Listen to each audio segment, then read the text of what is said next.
Em nome do Pai, do Filho e do Espírito Santo. Amém. Ave Maria, cheia de graça, o Senhor é convosco. Bendita sois vós entre as mulheres, e bendito é o fruto do vosso ventre, Jesus. Santa Maria, Mãe de Deus, rogai por nós, pecadores, agora e na hora de nossa morte. Amém. São José, rogai por nós. São Felipe Neri, rogai por nós. Nossa Senhora de Fátima, rogai por nós. Em nome do Pai, do Filho e do Espírito Santo. Amém. Bom dia a todos. Nós estamos aqui na página 344 da biografia de São Pedro Apóstolo, escrita por William Thomas Walsh. Estamos com Pedro em Roma, no início da sua estada em Roma, e descrevemos ontem a classe abastada de Roma, como é que elas viviam, como é que essas pessoas viviam. E hoje nós estamos aqui no primeiro parágrafo da página, vamos abordar a questão das classes pobres, né? Como Pedro as viam, né? Quanto às classes mais baixas, com as quais Pedro supostamente estava mais familiarizado, a classe média ia rapidamente se desintegrando entre a camada superior e a inferior da riqueza concentrada e da pobreza desesperada e servil. Sua antiga atividade, paciência, bom humor e devoção aos deuses domésticos iam cedendo à corrupção geral, enquanto impostos cada vez mais pesados forçavam seus membros a cair nas sujas fileiras do proletariado. Os pobres, tanto escravos como homens livres, eram filhos e vítimas do desespero. Os primeiros não tinham direitos de espécie alguma e podiam ser mortos pelos seus senhores impunemente, os escravos, né? Executavam a maior parte dos trabalhos da casa e da herdade, além de ajudar em outras ocupações. Os trabalhadores livres tinham que competir com o trabalho dos escravos, com desastrosos efeitos nos salários, fartos com o trigo do governo e com os prazeres animais, aqueles miseráveis sem esperança, de ambas as categorias, aglomeravam-se como rebanhos, dia após dia, nos fétidos teatros, ou melhor, se podiam, no circo máximo e em outros estádios. O Coliseu ainda não fora construído, e gritavam: "Meta-lhe o aço!" quando o gladiador era desarmado, ou exultavam de prazer ao ver um escravo dilacerado por um leão faminto. Estimulavam suas mentes entediadas e seus nervos fatigados até a derradeira das depravações, e começava com a luxúria e acabava com o pervertido prazer de ver o sangue derramado para a sua própria satisfação. A luxúria é um vício que leva sempre à crueldade, né? Isso aí já é conhecido do homem, né? Luxúria e crueldade são coisas correlatas. Não era difícil afastar-se de tudo isso para ir aos judeus, que misteriosamente tinham conservado sua própria força e integridade em grau satisfatório. As inscrições em seus cemitérios ainda oferecem silencioso testemunho de que viviam eles num plano mais elevado do que seus vizinhos pagãos. Suas casas eram santuários, comparadas com os antros como os mostrados por Plauto, por exemplo, no Menecmos. Todos os sábios compareciam às suas sinagogas para ouvir as palavras que o Criador tinha dito a Moisés e colocado na boca de seus outros profetas, e para erguer seus corações a ele em oração. Sem querer generalizar, eram provavelmente mais devotos do que seus irmãos na Palestina. A nostalgia do exílio aguça as percepções e aprofunda velhas fidelidades. Os satiristas escreviam com desprezo a respeito da maior parte dos judeus, dando-os como vendilhões, catadores de trapos, comerciantes de roupas velhas, sujos e mal cheirosos, rodeados por uma multidão de crianças esfarrapadas. Mas rendiam homenagem à sua caridade mútua e a seu respeito pelo casamento. Aqui ele cita uma obra do historiador Tácito, né? Histórias, volume 5. Se Pedro houvesse deixado um relato de sua visita a uma daquelas sinagogas no seu primeiro sábado em Roma, podemos estar certos que diferiria grandemente da experiência de Paulo. Como hóspede, ergueu-se a convite do presidente para comentar a leitura do dia, tirada das Escrituras. Foi direto ao ponto, de maneira contundente e corajosa, dizendo aos presentes que o Messias viera, morrera, ressuscitara e subira ao céu, que tinha sido uma testemunha ocular de sua glória e de seus sofrimentos, e viera para dizer-lhes que poderiam gozar da vida eterna em seu nome. Alguns deles podiam ter ouvido rumores nesse mesmo sentido em Jerusalém, mas incrédulos ou não, ficaram fascinados por aquela oportunidade de ouvir em primeira mão a sensacional história e ouviam com absoluta atenção até que ele acabou. Fizeram-lhe perguntas e a todas respondeu. Alguns foram ter com ele em sua residência e muitos acreditaram nele. Diz a tradição que batizou esses convertidos ali perto mesmo, no Tibre, com as águas do Tibre, né? Era quase tão barrento como o Baixo Jordão, o rio, né? Tibre, especialmente depois de uma chuva.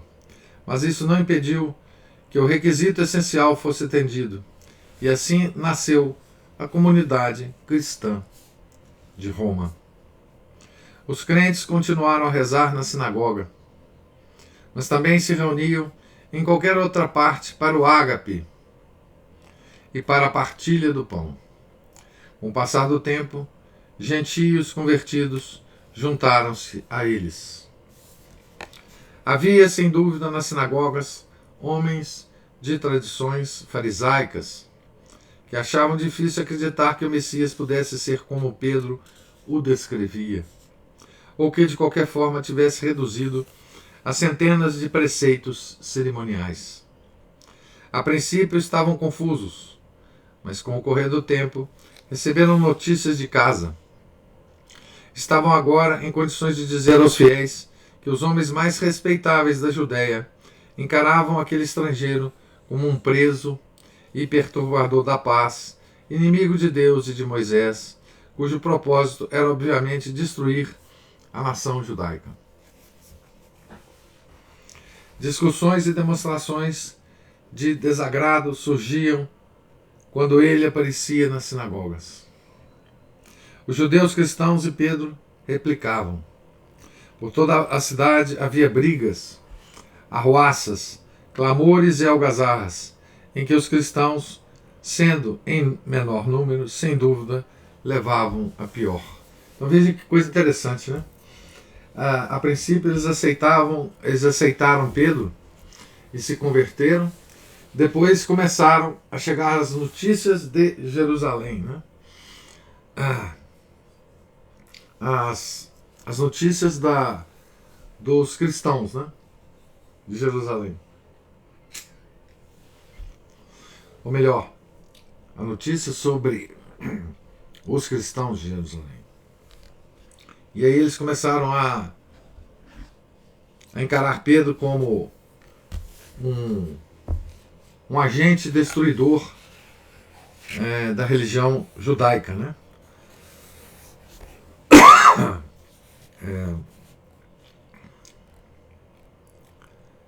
Isso causava algazarra em Roma. Notícias desses acontecimentos chegaram ao Monte Capitolino e a ação foi imediata. Se havia algo de que os Césares tinham direito de orgulhar-se, era o seu serviço à paz e à ordem. Os judeus em Roma eram respeitados, mas não populares.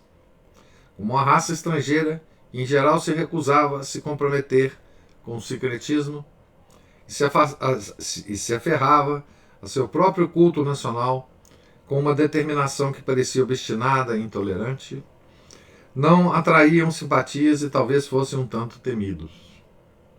Tinham sido as vítimas também de muitas calúnias cruéis, especialmente brotadas da boca altissonante do famoso Apion, que combatia os judeus e viera de Alexandria, depois de iguais esforços ali para excitar o ódio popular contra eles.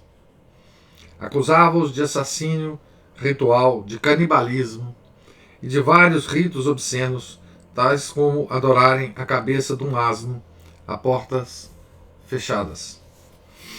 Felizmente, Tibério recusou-se a acreditar nessas mentiras e desacreditou Apion, chamando-o de abre aspas, o símbolo do mundo, fecha aspas.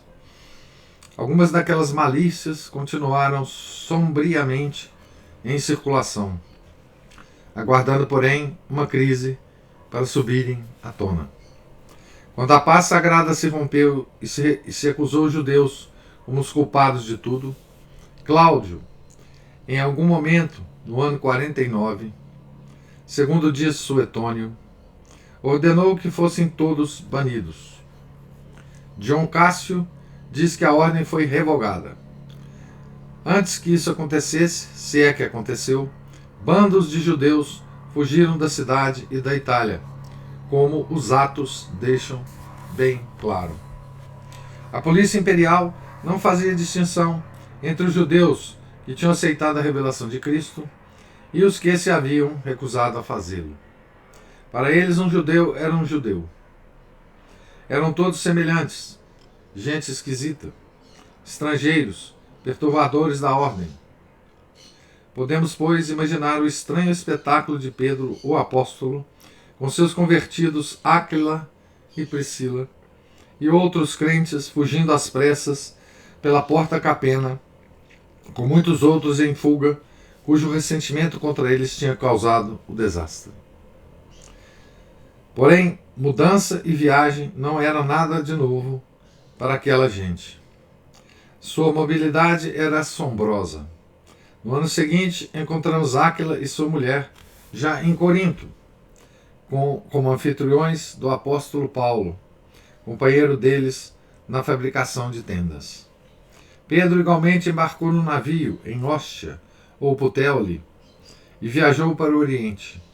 É a tradição que o inclui entre os exilados, mas é fato histórico que reapareceu em Jerusalém poucos meses mais tarde, em 49 ou 50. Nós estamos aí um ano há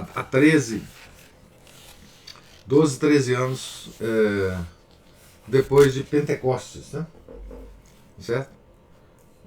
Com Pedro, então, fugindo de Roma. Né?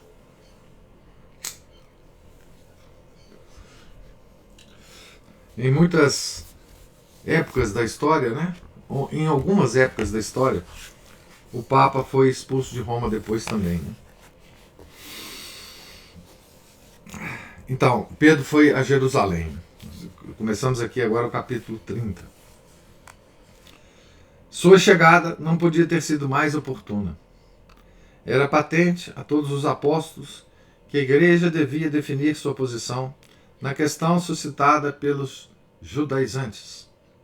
E como se soprados misteriosamente pelos hálitos do Espírito Santo para cumprir sua vontade, cada um deles apareceu em Jerusalém, um depois do outro, vindos dos mais distantes campos missionários. Paulo tinha chegado através da Samaria, depois de sua segunda viagem, trazendo consigo Barnabé e um jovem gentio convertido de Creta, chamado Tito. Tivera outra discussão com os defensores da circuncisão em Antioquia, e fortalecido por uma revelação e pelos apelos de seus irmãos, estava decidido a lutar até o fim para liquidar o assunto. Ora, a presença de Pedro, a pedra, tornou possível a realização do primeiro concílio formal da Igreja Católica. Superficialmente, a questão parecia ser de meras formalidades. Os judaizantes achavam, aliás, essa questão de mera formalidade é uma coisa muito curiosa, porque todas as questões profundas da igreja, quando elas são discutidas ou são expostas, nós, homens modernos, sofisticados, né, sempre consideramos essas discussões como meras formalidades. No melhor dos casos, ou simplesmente inutilidades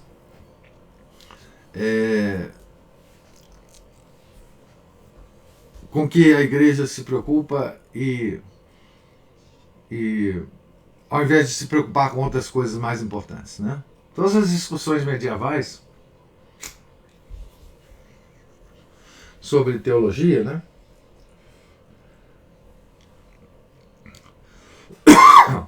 parece aos modernos, né, meras formalidades, né?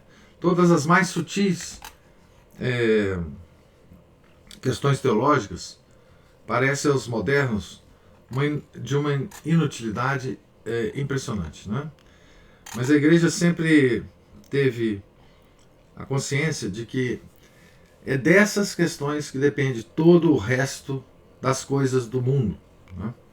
Então vocês vejam que foi de uma discussão que parece absolutamente inútil, que pareceu aos modernos, né, completamente inútil, que se travou o destino da humanidade no século XIV, 13, 14, que foi a discussão entre tomistas e ocamistas, né, os seguidores de Santo Tomás e de Guilherme de Ockham, sobre os universais, né. Essa questão, por mais elevada que seja, é a que determinou o curso do resto da história do mundo e que determina até hoje todas as questões mais importantes, né, da nossa civilização, né? Os seguidores de Guilherme de Ockham foram vencedores, né? E por isso nós temos o mundo como nós temos, né? Inclusive a ciência moderna, ela é profunda devedora de Guilherme de Ockham, né? Quer dizer, se não houvesse Guilherme de Ockham, não haveria certamente, né, a fundação da ciência moderna, né? Não haveria Francis Bacon, né, aquele bruxo renascentista, né? Então sempre é assim, né? Superficialmente a questão parecia ser de meras formalidades.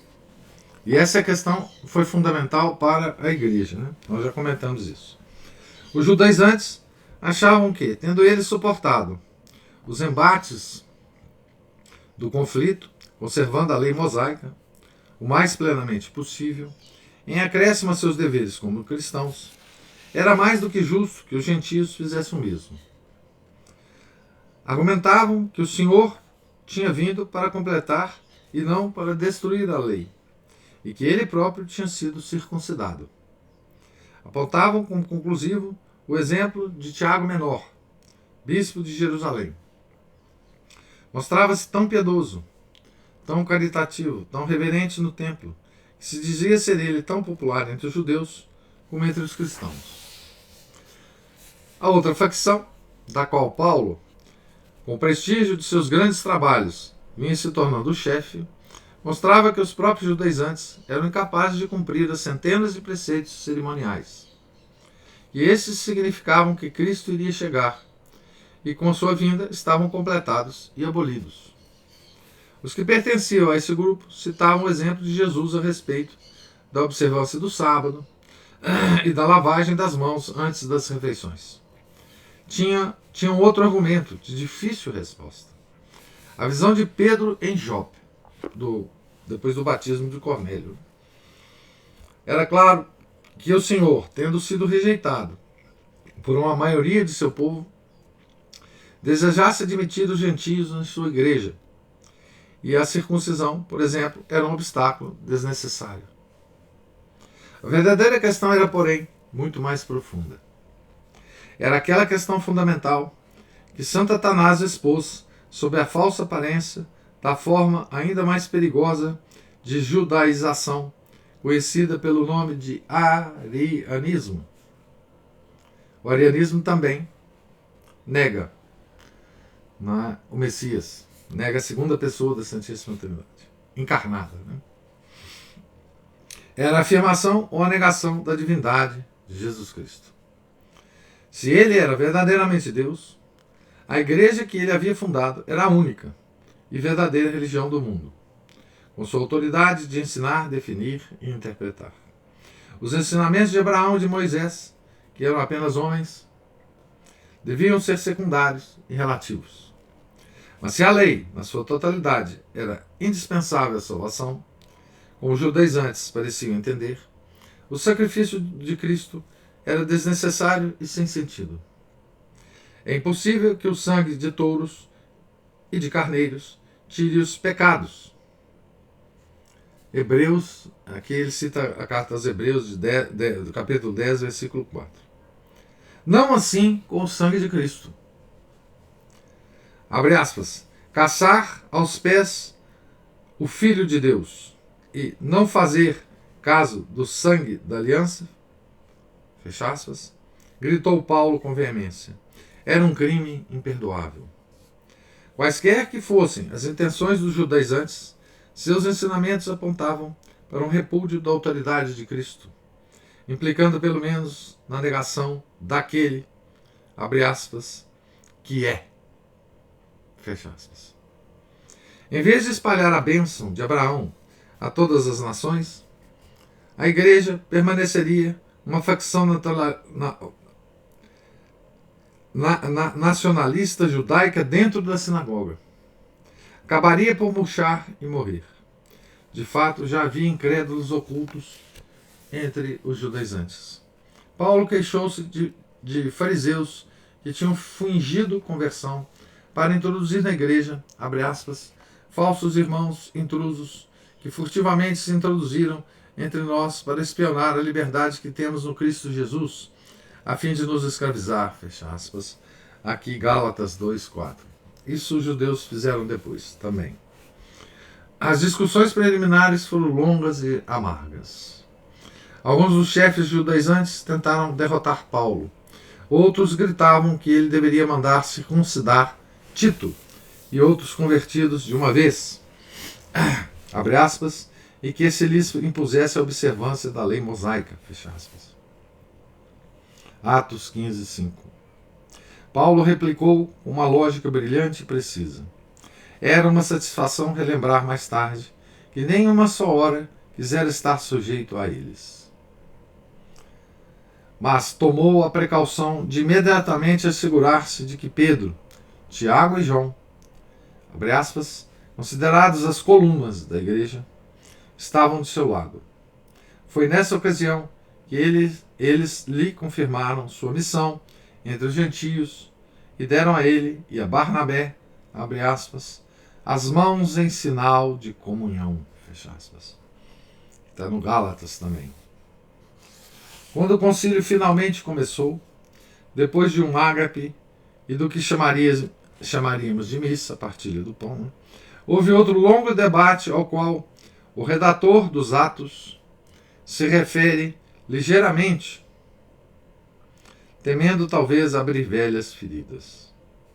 Mas pelas observações de Paulo acerca dos fariseus e dos judaizantes, podemos estar certos de que foram bastante veementes ao recordar cada uma das reivindicações da antiga lei. Pedro depois levantou-se e lhes dirigiu breve, porém magistral, alocução. Irmãos, vós sabeis que já há muito tempo Deus me escolheu entre vós, para que da minha boca os pagãos ouvissem a palavra do Evangelho e crescem. Ora, Deus, que conhece os corações, testemunhou a seu respeito, dando-lhes o Espírito Santo da mesma forma que a nós.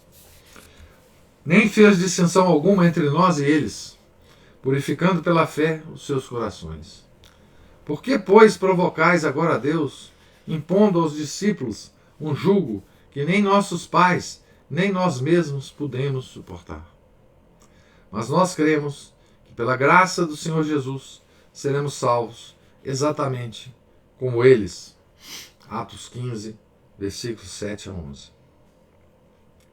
Talvez os judaizantes tivessem esperado que Pedro hesitasse, como fizeram em Antioquia.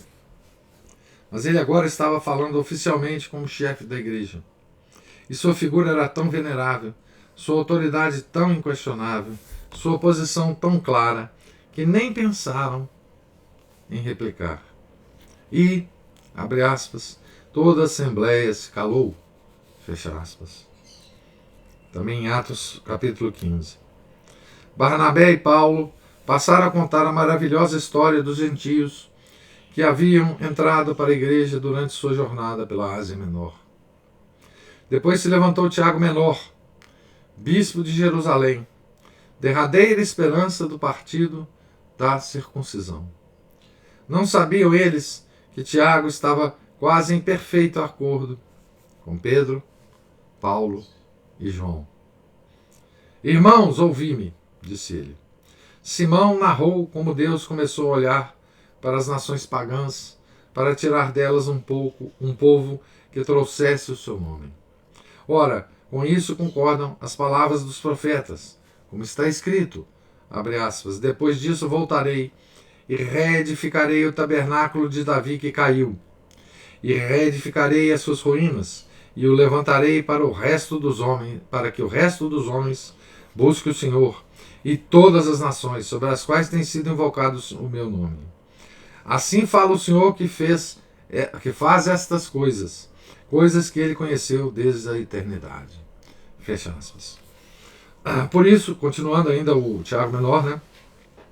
Por isso julgo que não se devem inquietar os que dentre os gentios se convertem a Deus, mas que se lhes prescreva somente que se abstenham das carnes oferecidas aos ídolos, da impureza, das carnes sufocadas e do sangue.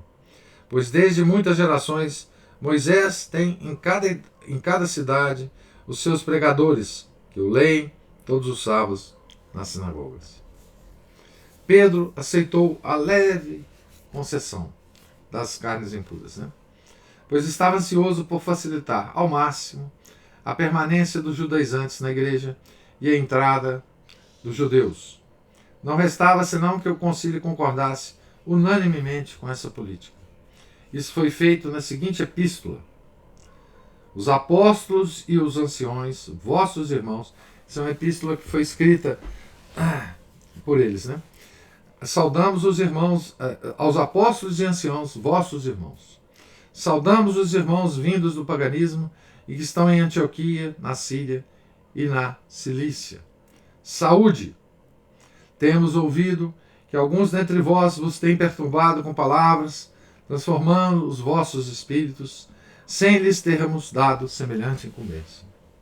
Assim nós nos reunimos e decidimos escolher delegados para enviá-los a vós, com os nossos amados Barnabé e Paulo, homens que têm exposto suas vidas pelo nome de nosso Senhor Jesus Cristo. Portanto, enviamos Judas e Silas, que pessoalmente vos transmitirão a mesma mensagem. Com efeito, pareceu bem ao Espírito Santo e a nós não vos impor outro peso, além dessas coisas indispensáveis, que vos abstenhais das carnes sacrificadas aos ídolos, do sangue da carne sufocada e da impureza. Dessas coisas fareis bem de vos guardar conscienciosamente. Saudações. Essa é uma epístola, uma carta encíclica, né, que o Papa mandou através de seus representantes para o povo de Antioquia, né, que era onde estava o problema mais gravemente, né? Então veja, essa foi uma uma prática que se iniciou com Pedro e que vai se perpetuar pela história da igreja, até hoje, né? O Papa se comunica com os bispos através de encíclicas, né? As encíclicas dos papais são todas escritas para os bispos, né? E que têm o poder e o dever de fazer chegar aos fiéis as mensagens das encíclicas, né? Então essa é a forma de comunicação que a igreja usa, é a forma de comunicação da igreja desde o seu início, né? Então esse aqui é um documento conciliar, né? É uma declaração do concílio, certo? E assim também foi feito com todos os concílios da igreja, né? Eles decidiam, escreviam um documento, o documento tinha que ser aprovado pelo Papa e o documento era levado nas regiões de conflito por delegados papais, né? Às vezes, no próprio concílio, o Papa não pode participar, então ele manda delegados papais para participar em nome dele dos concílios. Vocês vejam que esse tipo de organização da igreja, né, é uma organização que nasceu dentro da igreja, a tal igreja primitiva, né? Foi assim que a igreja sempre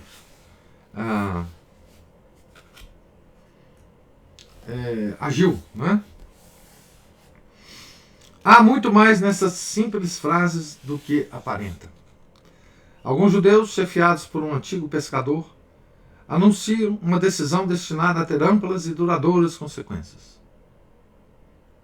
Apelam não a Moisés e aos profetas, nem tampouco a Deus Pai ou a Cristo, nem a autoridade alguma fora deles próprios, sob a direção coletiva do Espírito Santo. Abre aspas, pareceu bem ao Espírito Santo e a nós, fecha aspas. Nenhuma afirmação igual se fizera jamais em Israel até então. A decisão em si não é menos impressionante. Aqueles homens estão, com efeito, abolindo o rito da circuncisão, que era tão importante para os judeus sob a antiga lei, como o batismo sob a nova.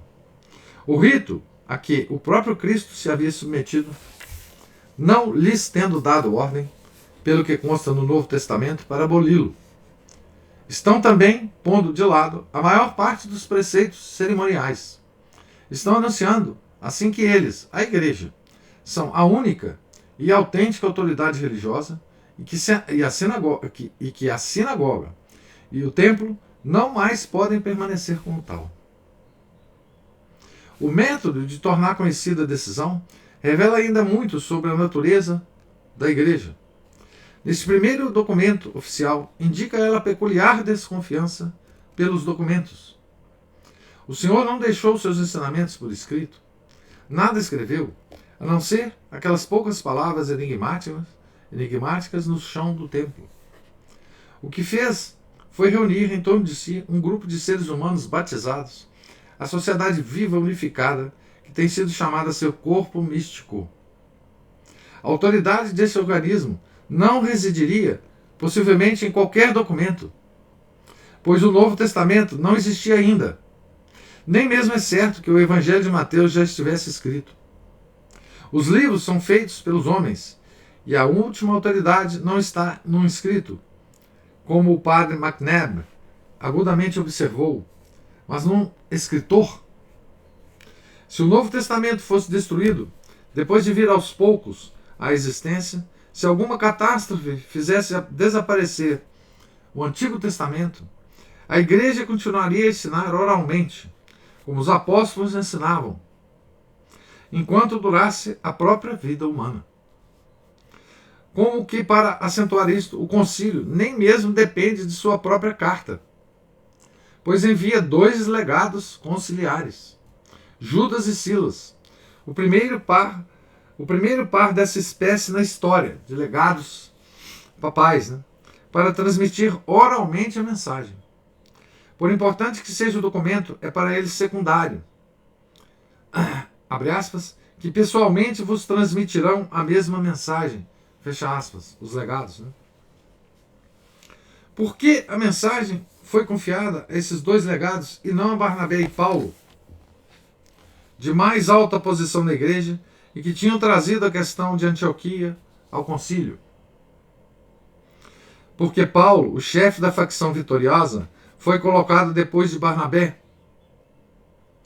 Aparentemente parecia que a mais brilhante inteligência e infaticável vontade entre os cristãos merecesse melhor tratamento da parte de seus irmãos. Mas isso seria imputar motivos mesquinhos a grandes e santos homens, que obviamente tinham razões sólidas e justas. Seria esquecer também que o Espírito Santo guia suas decisões, e pode-se ver nisto uma adequada resposta aos exegetas incrédulos de gerações futuras, que exagerarão a posição de Paulo para desacreditar a igreja. Paulo tem grandes dotes intelectuais, mas é Pedro quem mais ama a Jesus e Pedro quem foi por ele escolhido para ser o chefe de sua igreja. Contudo, o concílio inclui Barnabé e Paulo como um delicado reconhecimento pelos serviços por eles prestados à verdade. Mas sabendo que os irmãos judaizantes se ressentirão seguramente pelo fato de receber as notícias de sua derrota das mãos dos principais responsáveis por ela, entregam a mensagem a Judas e Silas, e as feridas do corpo místico de Cristo começam a cicatrizar. Finalmente, a posição de Pedro como chefe da igreja torna-se ainda mais clara, porque o redator dos Atos não tenta realçá-la. Não há nada de arrogante ou de ditatorial na atitude de Pedro, e ele se mostra disposto a aceitar a emenda de Tiago a respeito das carnes impuras, do sangue, etc, etc. Contudo, seu próprio discurso calmo e majestoso é claramente a palavra decisiva. Aqui tem uma nota que diz assim: a melhor análise abreviada do concílio que conheço é do padre Vincent McNabb, em um artigo que leu em Oxford durante o oitavário da Unidade dos Cristãos, em janeiro de 1943, reimpresso pelos dominicanos pouco depois de sua morte, de sua santa morte. Não podia fazer melhor do que tentar sumariar aqui seu pensamento com a bondosa permissão dos dominicanos. Então, essa análise que o Walsh faz aqui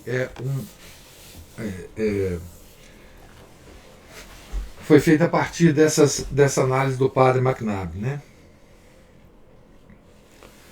O que não é tão evidente é o sofrimento que deve ter custado ao velho fazer sua escolha e mantê-la. Pois Pedro amava seu povo quase tanto quanto a Deus. E isto, sabia ele, era a despedida. Deixemos novamente Paulo ser o porta-voz dele e de todo judeu que tivesse de tomar a mesma heróica decisão. Abre aspas. Digo a verdade em Jesus Cristo. Não minto.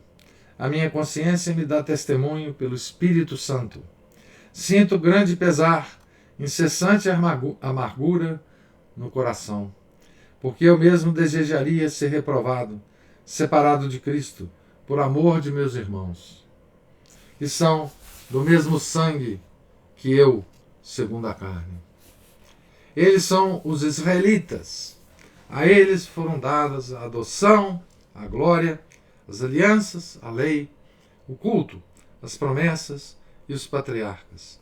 Deles descende Cristo, segundo a carne, o qual é, sobre todas as coisas, Deus bendito para sempre.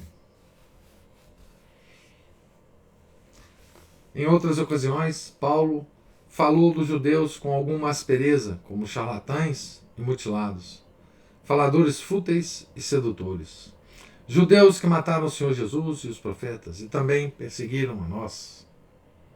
E não agradam a Deus, que são inimigos de todos os homens, proibindo-nos falar aos gentios para que sejam salvos. Estas eram as queixas de um homem cansado e exasperado. que havia feito o máximo que podia em vão.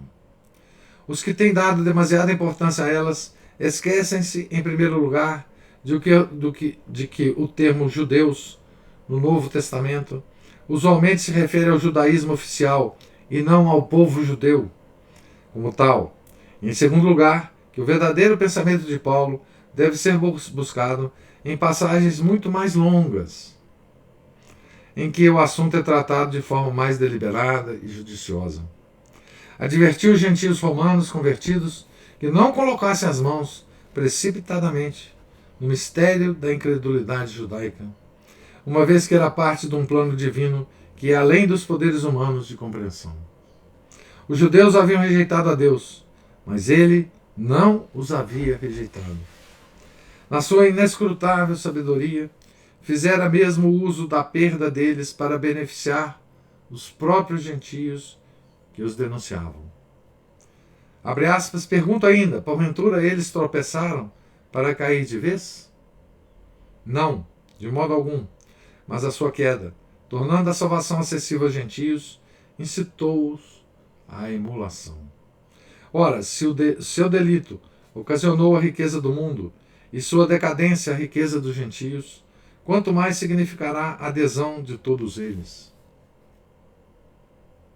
Aqui é Romanos 11, do versículo 11 ao 12. Abre aspas para outra passagem de Paulo.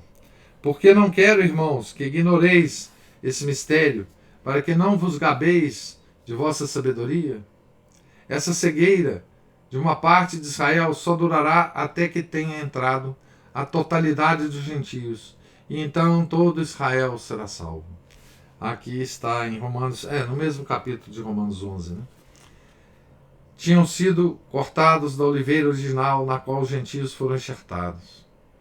Mas Deus podia cortar os gentios e recolocar os judeus se eles voltassem a crer. Eu vou parar por aqui a leitura de hoje.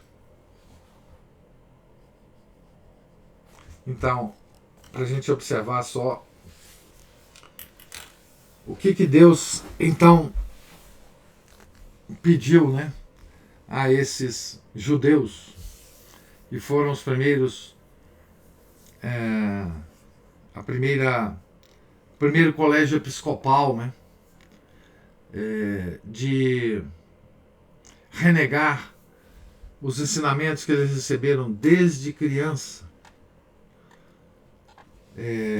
renegar a sua própria religião, né? Eram todos homens religiosos, né? Esses apóstolos, né? A maioria deles, pelo menos, né? Eram todos frequentes nas sinagogas, né? Paulo era rabino, né? Pedro era um homem religioso, né? Embora não fosse instruído tanto quanto Paulo, né? Tiago menor era rabino, né? Quanto de sacrifício esses homens fizeram, né, para aceitar nosso Senhor Jesus Cristo e fundar a igreja, né? Tá certo? Vocês imaginam que eles tiveram que mudar toda a sua visão de mundo, reinterpretar tudo o que eles sabiam à luz da revelação que Cristo veio trazer, né? Imagina o esforço, imagina as contradições que eles tiveram que viver, as questões profundas psicológicas que eles viveram, né? Para conseguir fazer isto, né? Quer dizer, conseguir de fato renegar a própria religião, né? Se separar dos seus irmãos, né? Todo aquele imaginário que Pedro, Paulo, Tiago construíram desde a infância, desde das idas com os pais à sinagoga, né? Desde escola em que eles foram educados, né? Tudo isso teve que ser abandonado. Quer dizer, esses homens escolheram a Cristo sangrando por dentro. Né? Imagina o testemunho de fé que esses homens tiveram em nosso Senhor Jesus Cristo. Né? E claro, sob a ação do Espírito Santo, né? Sob a ação de Pentecostes, né? Mas que dureza que deve ter sido esse tipo de conversão. Né? Tá certo? Por mais que eles tenham conhecido nosso Senhor Jesus Cristo, Paulo não, mas os outros sim, né? Por mais que eles tenham convivido por 3 anos com esse homem Deus, né? Que dificuldade, hein? Que coisa. E, depois a gente reclama da dificuldade que a gente tem hoje, né? Com a nossa conversão, né? A gente deve olhar para esses homens, né? Que fizeram uma revolução interna na sua alma, na sua visão de mundo. E outra, à medida em que iam fazendo isso, iam colecionando só sacrifícios, iam colecionando só amarguras na fundação da igreja, ia colecionando, podemos dizer, derrotas, né? Que eram vitórias, na verdade, mas podia parecer para eles que eram derrotas. Né? E tudo isso que a gente tem que considerar, né? Dentro do drama da vida pessoal de cada um. Né? Que coisa extraordinária, né? Que é essa fundação da igreja, né?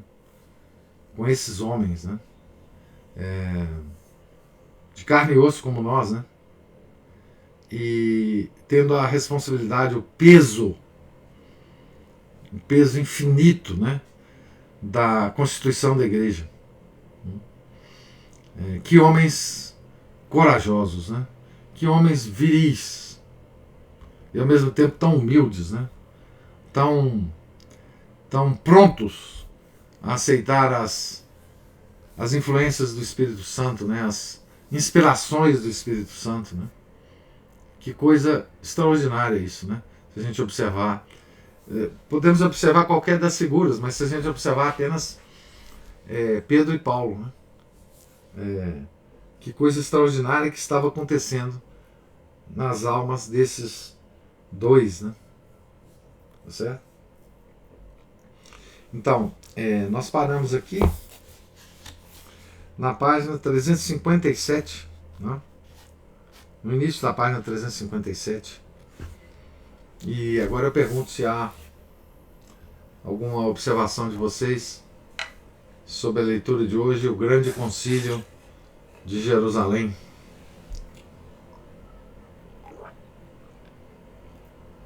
Só dizer que todo esse conforto em que a gente vive nos amolece. Pois Esses homens tinham uma vida dura, né? Você falou da vida pessoal deles, a vida deles era dura. Então isso nos dá a eles fibra, né? Coisa que nós não temos.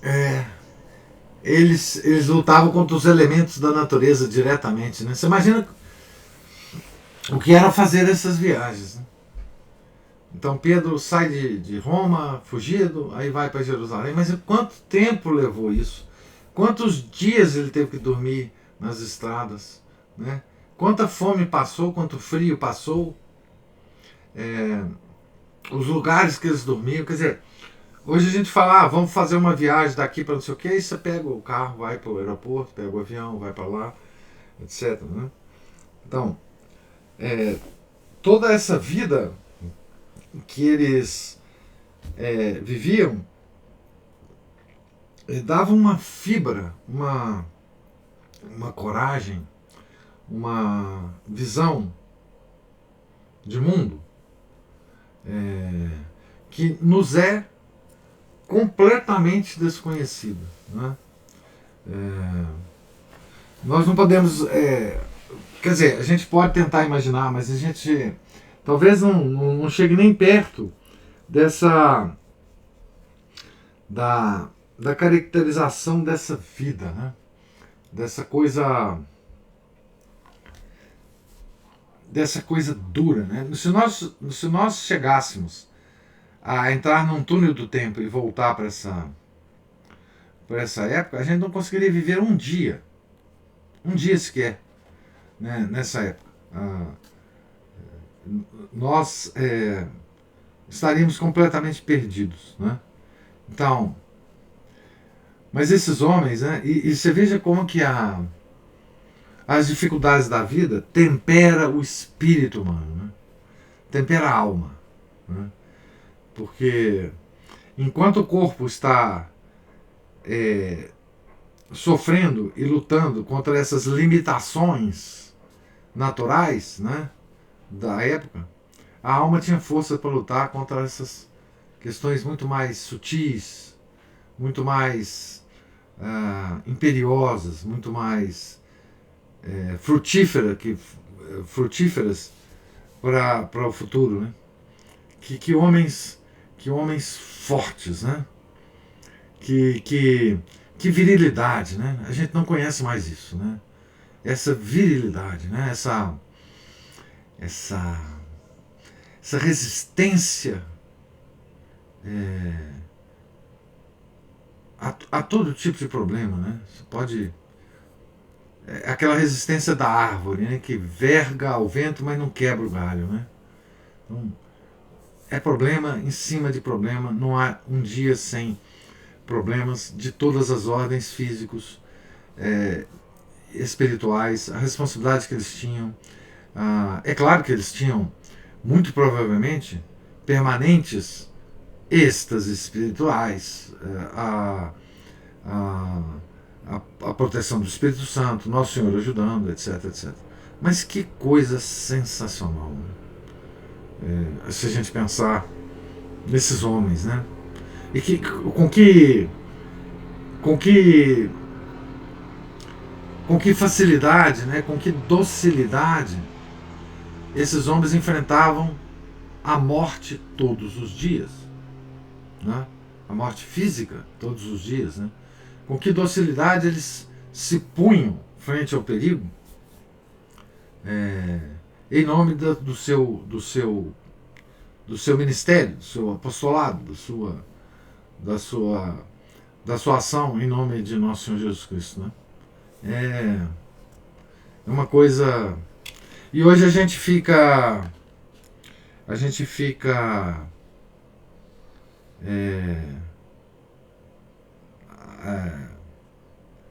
com esse mimimi, né, por qualquer razão, né?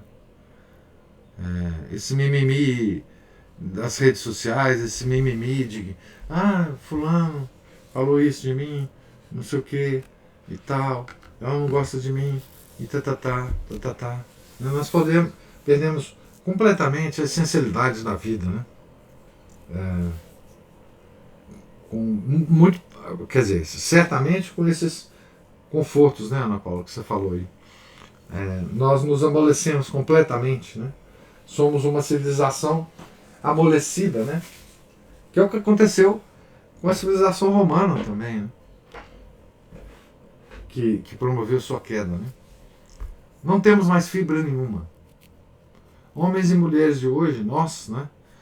Não temos nenhuma fibra mais, não temos nenhuma possibilidade de enfrentar quase nenhum tipo de obstáculo, de sofrimento, de agruras da vida, né? Somos bebês chorões, né? Mas é bom ver que a nossa... Olha que coisa contraditória. Eu cortei o senhor. Não, pode falar. Nós, hoje em dia, como adultos, batemos no peito para falar. Olha, a gente se orgulha justamente assim. Minha mãe me fazia, mesmo nas férias, levantar às 7 horas da manhã no máximo. Não tinha que, sábado, domingo, não tinha isso não. Tinha que levantar às 7 horas da manhã, tinha que fazer minha cama. Isso. Presente a gente só ganhava em datas especiais, né? Isso para dizer o mínimo, né? Meu pai era exigente, Vai ter que ir para o colégio assim, assim, assado, vai ter que pegar o ônibus, vai ter que... E hoje, então, isso, a gente se orgulha de ter enfrentado isso, né? A gente conta da nossa infância para os outros com orgulho disso, de ter superado essas coisas. Isso. E aí o que a gente faz? Os nossos filhos quer poupar de tudo isso.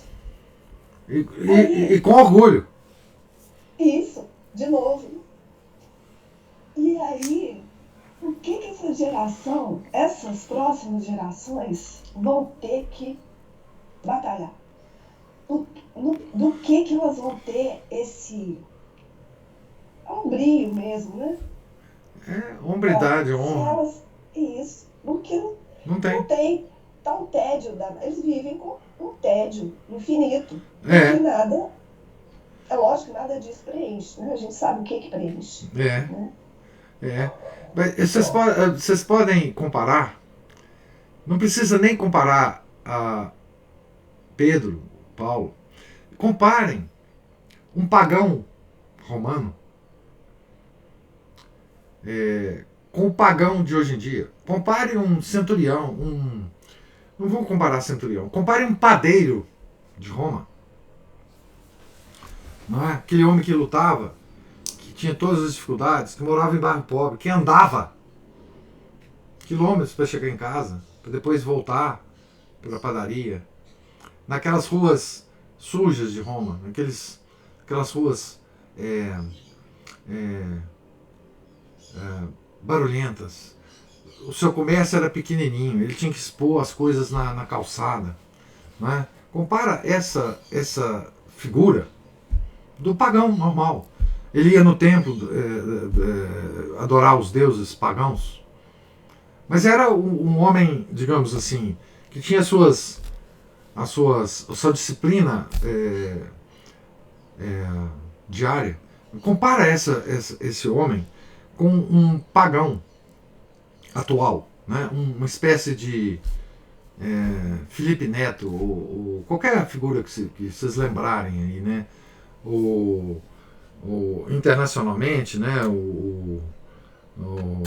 A Greta Thunberg, enfim, qualquer figura dessas são pagãos do mesmo jeito, adoram deuses da mesma forma. Imagina a diferença de vida, né? A diferença de fibra, a diferença de hombridade, de virilidade. Virilidade é uma expressão que você pode aplicar às mulheres também, né? Imagina uma mulher que é a esposa do padeiro, o quanto que ela tinha de fibra, né? E compare com outra mulher qualquer hoje em dia, né? Então a gente vê que a decadência da nossa civilização, ela está tão impressionante, e esse é o assunto principal da nossa era, não é? Essa decadência que a gente vê é a coisa principal que a gente devia ver, não essas coisas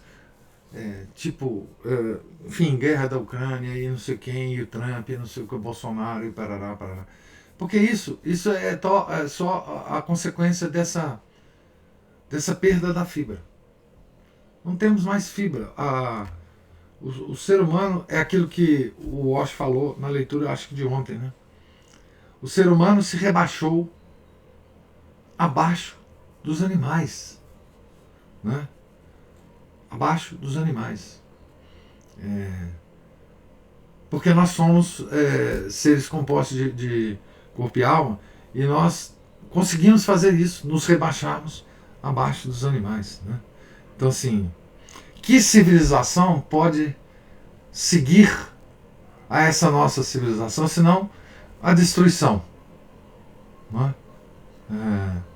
Que civilização é essa que nós construímos, né? Que chegamos a esse ponto, né?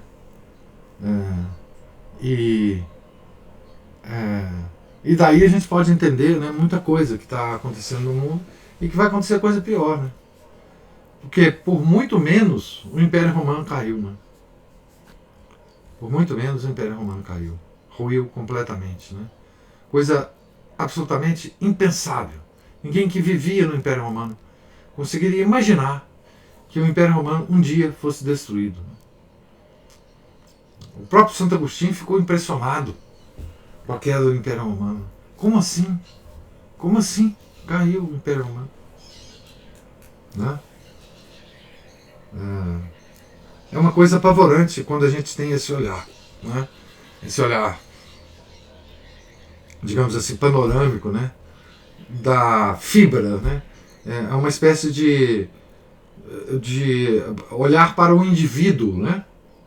Da civilização.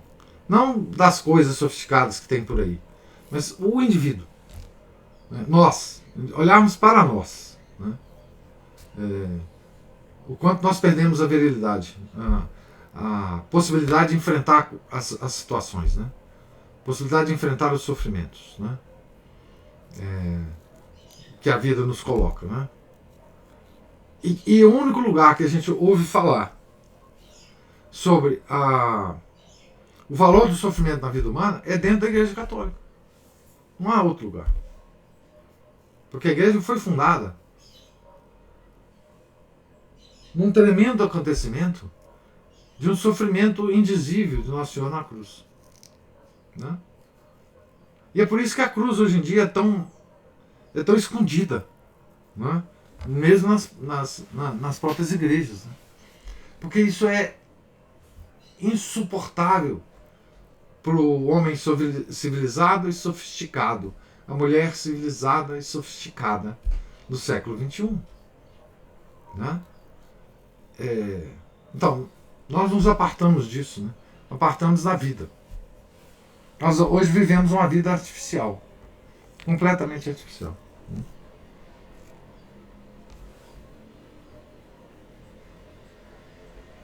Eu estava ouvindo um padre falar o seguinte, que se a gente perguntar, se perguntar pra gente assim, quem você acha que ama, amou você? Você vai pensar naquelas pessoas que sofreram por você. Então, geralmente as pessoas responderam, a minha mãe. Por quê? Sua mãe perdeu noite de sono, levantou para trocar suas fraldas, morreu de aflição na hora que você adoecia. Então as pessoas lembram-se, associam o amor a quem sofreu por ela. Isso. Né?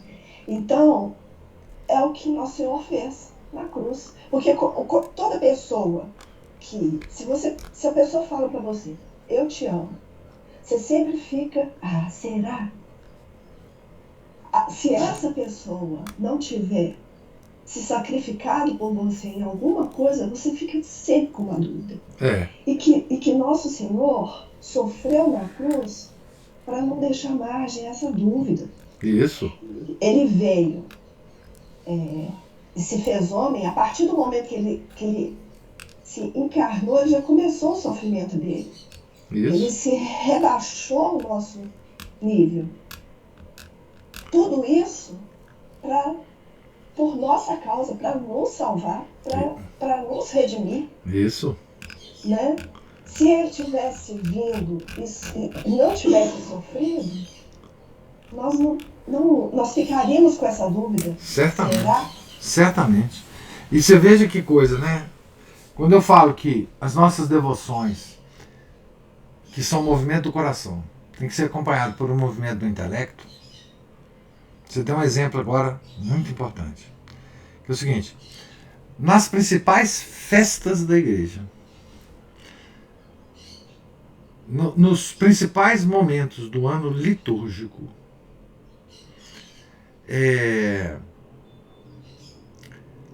o que os católicos, o que é pedido dos católicos?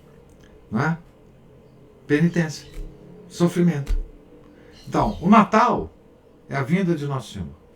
O Natal, o Advento é um tempo de penitência.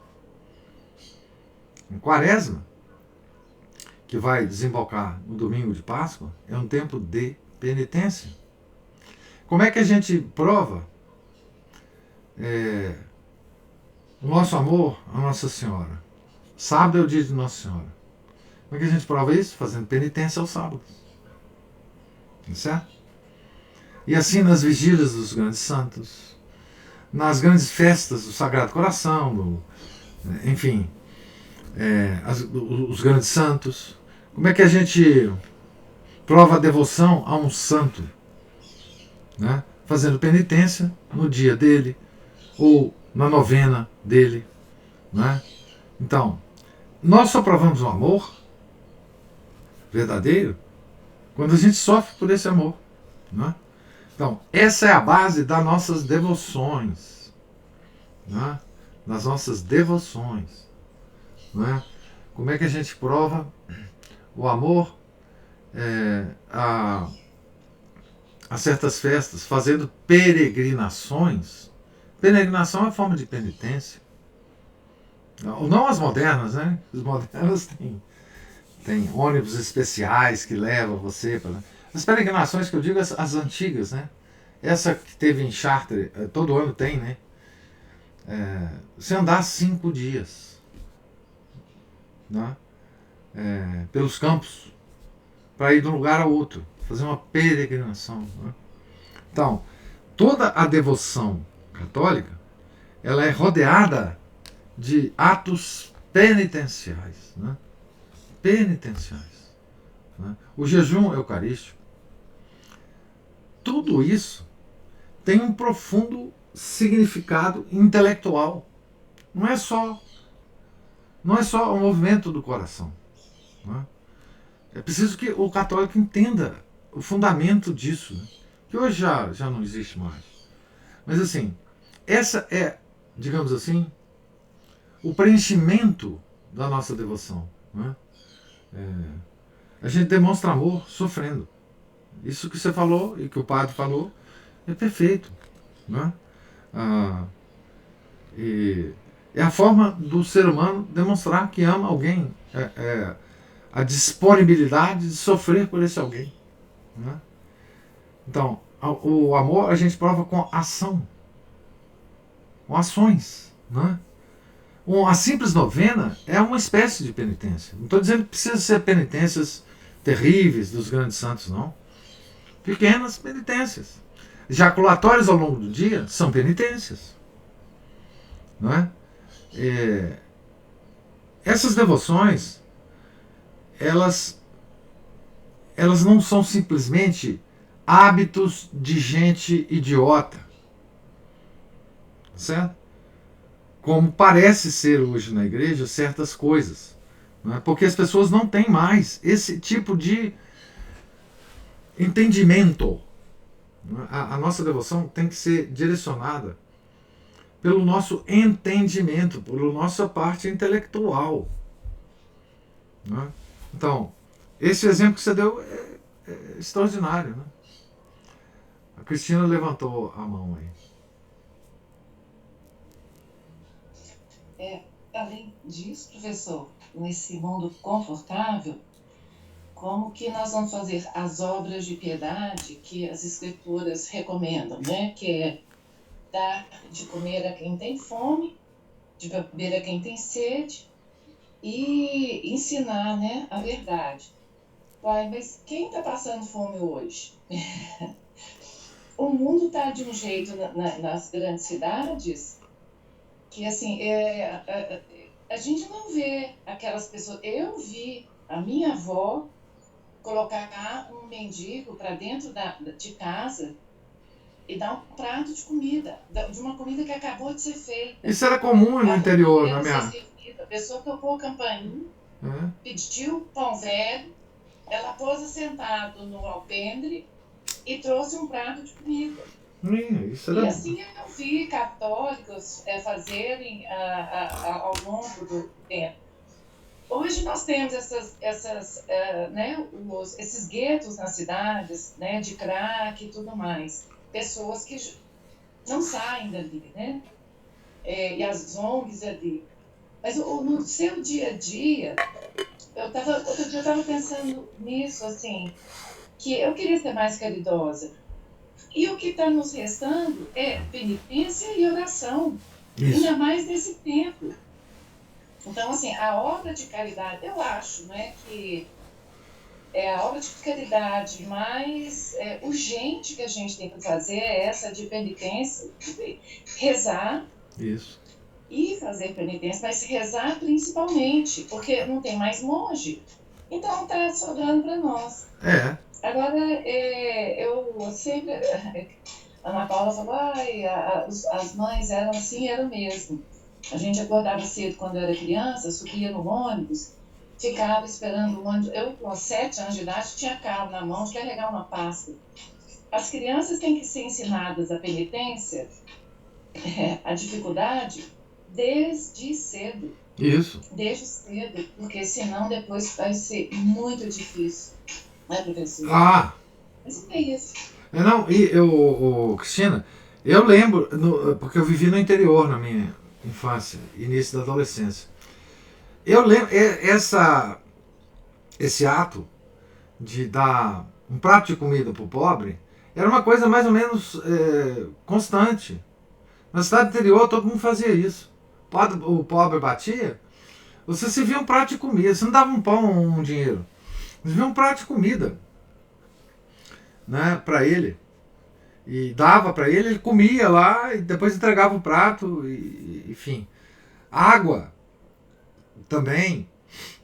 Tinha um doido muito interessante lá na minha terra, que ele andava a cidade toda, ele sempre andava o dia todo, etc. E ele ficava com muita sede e chamava boi d'água. Porque ele chegava nas casas e tinha que ser assim, a água para ele tinha que ser em balde. Ele tomava água no balde. Então, assim, esse tipo de coisa era muito natural nas pessoas. Ninguém nem pensava em outra comportamento que não esse. E não tinha essa repulsa que nós temos ao pobre, né? Isso é coisa marxista, né? Mas hoje nós temos os assistentes sociais, né? As ONGs que tratam enfim, dessas pessoas, e essas pessoas estão longe da gente, né? Estão longe da gente. Agora, o fundamento da penitência é simplesmente a queda do paraíso, né? Que Deus falou que a vida depois do paraíso, da queda, era uma vida de penitência. Era uma vida de sacrifício, né? Então, o fundamento disso é simplesmente que nós estamos num lugar para o qual nós não fomos criados, né? Agora, sobre essa questão do que fazer hoje, Cristina, eu divulguei, eu compartilhei com vocês aquela entrevista da irmã Lúcia com o padre Fuentes, né? Em que ela fala uma coisa muito, muito extraordinária naquilo. É assim, isso me traz. Deixa eu só recuperar aqui a mensagem para eu ler aqui com vocês. Ela fala assim: repare, senhor padre, que a Santíssima Virgem, nesses últimos tempos em que vivemos, deu uma nova eficácia à recitação do rosário. Veja que coisa extraordinária que ela fala aqui. Não há problema temporal ou espiritual que não seja resolvido pelo rosário. O que significa essa nova eficácia? Por que isso aconteceu? Por quê? Por quê?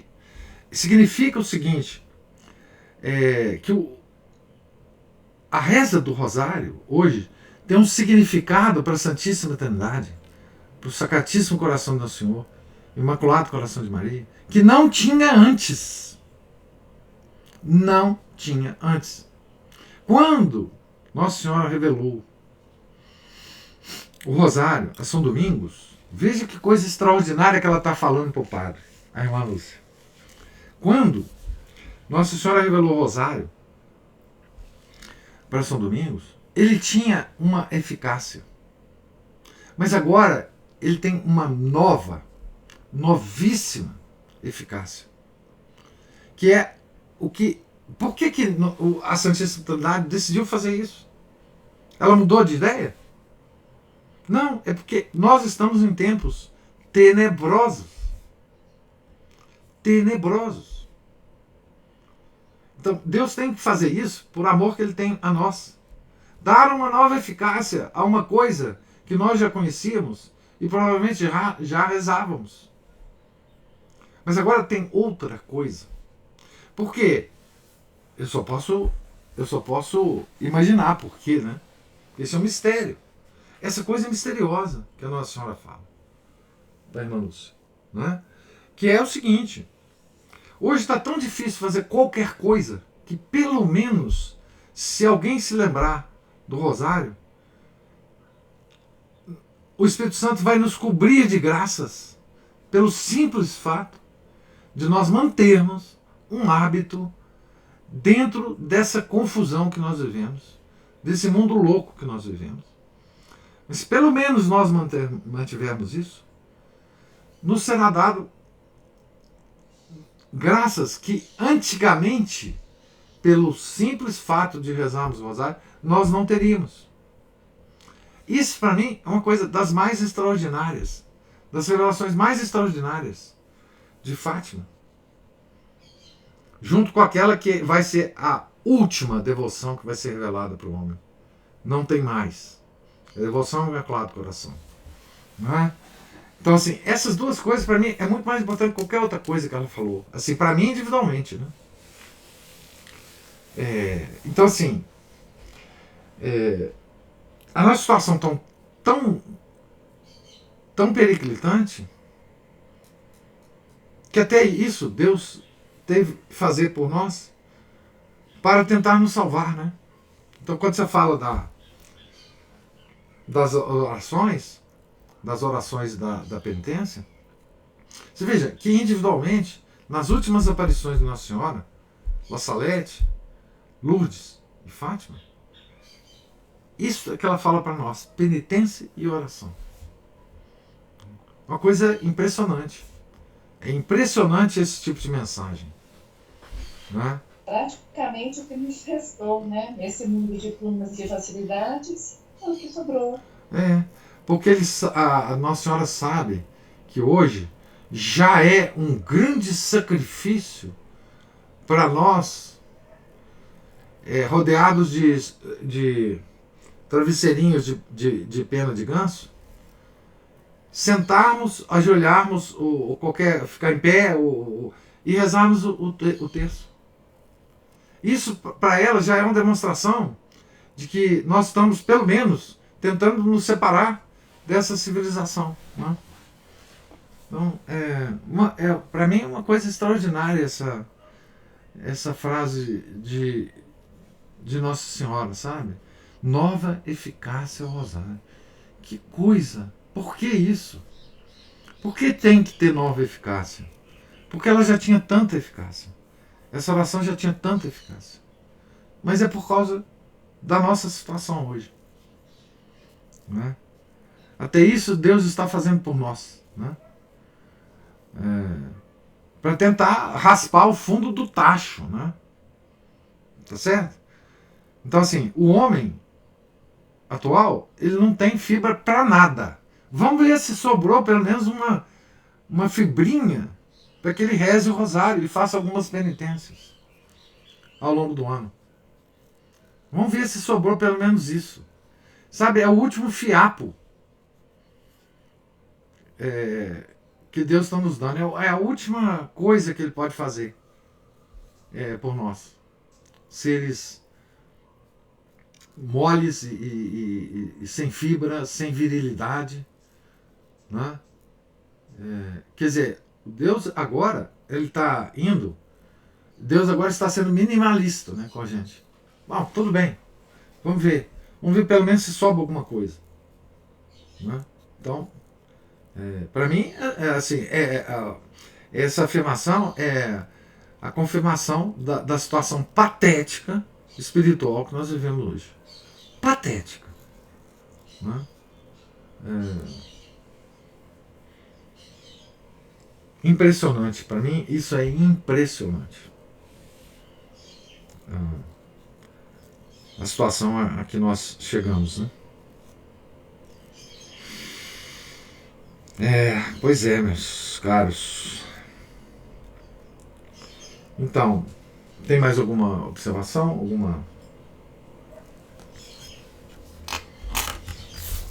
Então, nós estamos na página 357. Puxa vida, hein? Estamos há poucos dias agora do final do livro.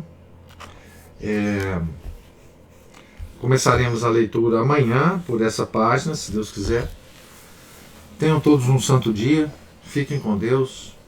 Deus lhes pague a paciência, a presença e os comentários. Em nome do Pai, do Filho e do Espírito Santo. Amém. Ave Maria, cheia de graça, o Senhor é convosco. Bendita sois vós entre as mulheres, e bendito é o fruto do vosso ventre, Jesus.